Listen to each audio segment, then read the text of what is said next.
Hello guys, welcome to Unicorn Princess Tarot. This is for Fire Sign, Aries, Leo, and Sagittarius. Para sa mga gusto magpa-personal reading, Jing Tarot Reader, pakisearch na lang siya sa Facebook. Nakita nga pala ako ng chocolate, like maybe Toblerone. Yan. Kasi parang triangle eh. But anyway, or maybe something to do with the triangle shape. Maybe you're doing something na may kinalaman sa triangle.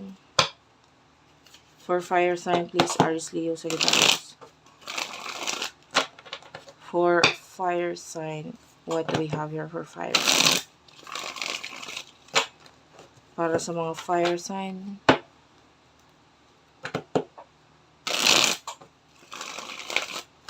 isang shuffle na lang. Tapos simulan na natin.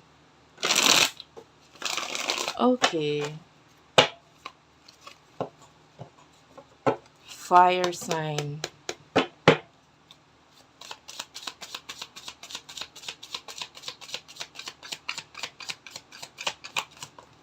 Okay. The Tower. Nine of Pentacles. Judgment. Seven of Swords is here.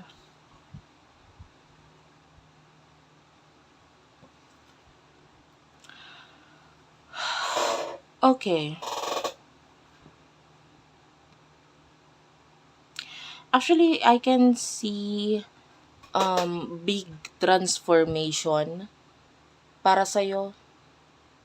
Okay? Pwedeng transformation, malaking pagbabago lalo na sa mga bagay na ginagawa mo sa araw-araw.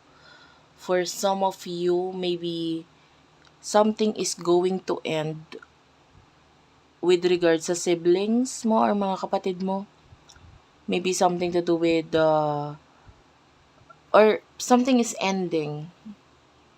No, sa usaping kapatid, pwedeng ikaw ay may mga news, mga balita, or mga hindi magandang nalaman regarding sa iyong mga kapatid. And pwedeng iniisip-isip mo lagi ito.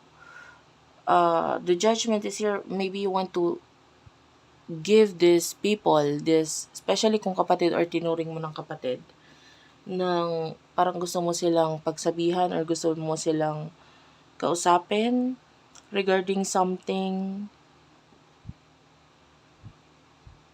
Yeah, you want to communicate with these people. But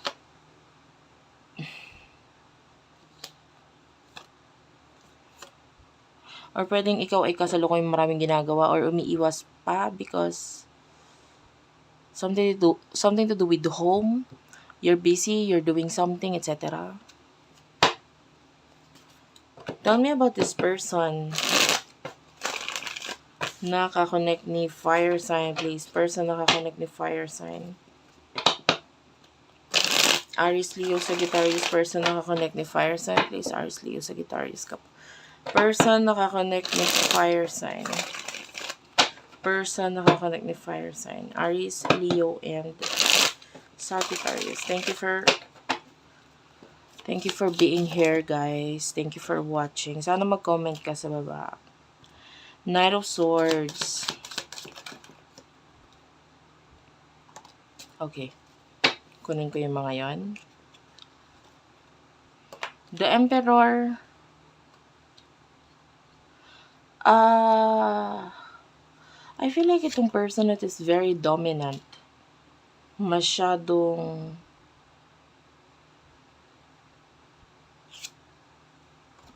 could be a past person or pwedeng hindi naman. Pwede, kung kasalukuyang may relationship pa kayo, pwedeng binibigay niya lahat or feeling niya binibigay niya lahat sa'yo. Or may pagtutulungan dito regarding money pero nakakita rin tayo na pag-aaway kasi he or she feels like nagkakaroon ng problema dahil sa money and ikaw yung may kasalanan. Like, pwedeng gusto ng person na ito na kung kayo ay may relasyon pa, pwedeng gusto kanyang i-cut off. If this is a past person, pwedeng nag-cut off yung relationship ninyo because of that. Some of you, kung may relasyon pa kayo ngayon, pwedeng matibay kasi yung relationship. You know? Anyway, yeah, pwedeng yung iba may relationship pa. This is a love reading, guys. Almost daily love reading tayo. Emotion mo para sa taong to, fire sign. Pag di ka nakaka-relate, huwag ipilit. Nasasaktan ka. Nakikita natin na nalulungkot ka, nasasaktan ka. Pero nagpo-focus ka sa pera, and at the same time, pwedeng you just want to entertain yourself. Okay, pero nalulungkot ka, nasasaktan ka because of family matter. Pwedeng dahil sa family niya or family related issues. Or kung may pamilya kayo, pwede ganun. Nasaktan ka. Pero you want to magtrabaho na lang or gawin yung best mo pagdating sa pagtatrabaho.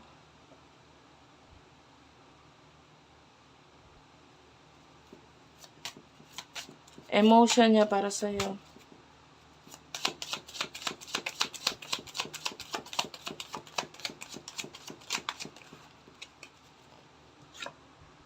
The Hierophant, the Sun, and the Three of Cups. Four of Cups. The Hermit is here. This is Virgo energy. Taurus.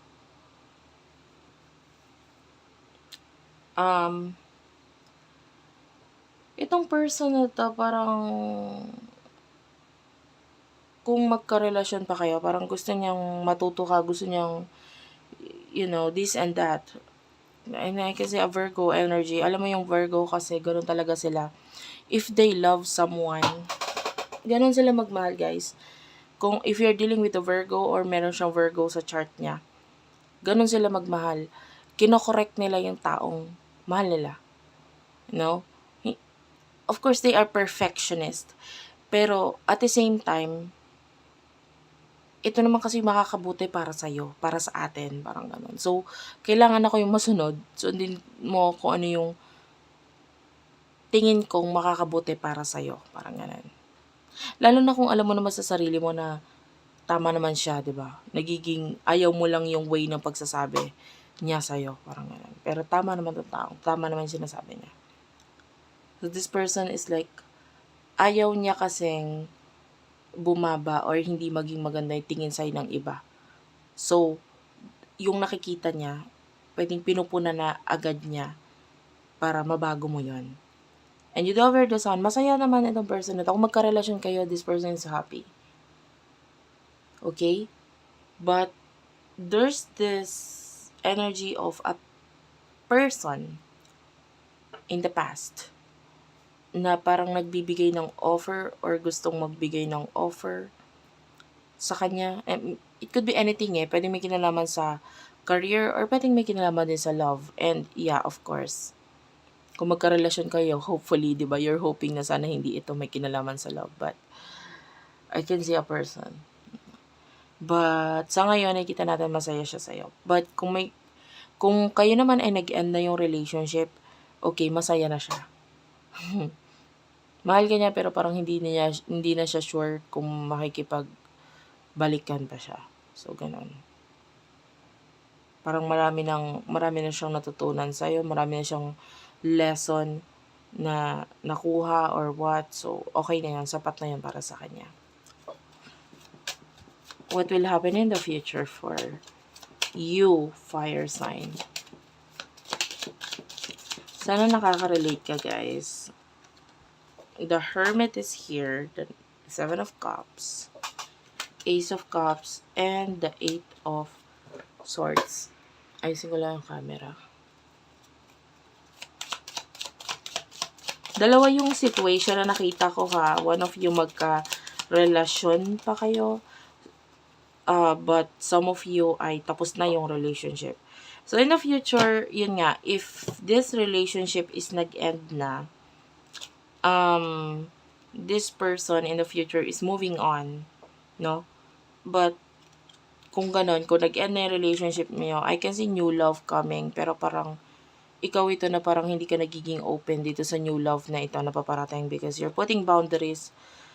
Una sa lahat, lalo na kung kaka-end lang, gusto mo muna mabago, gusto mo muna hindi ko pa nakikita kasing completely nagle-let go ka pagdating sa person na ito. So, you still want to have maybe another chance. Kaya parang in the future, kahit may new love, hindi ka open pa dito. Yun ay pag nag-end na. Pero, regarding those people na hindi pa nag-end hindi nag-end or kasalukuyang magkarelasyon kayo, I can see moving this person, possible na may makakonect siya na something, or regarding din sa mga past connection niya, past experiences, matututunan niya mag-move on dito sa mga bagay na ito. And this person will be, focusing on child or children. Pwedeng ganon. Or hobbies na makakapagpasaya sa kanya, no? And this person, wala akong masyadong nakikita dito pagdating sa love, pagdating sa side ng person mo.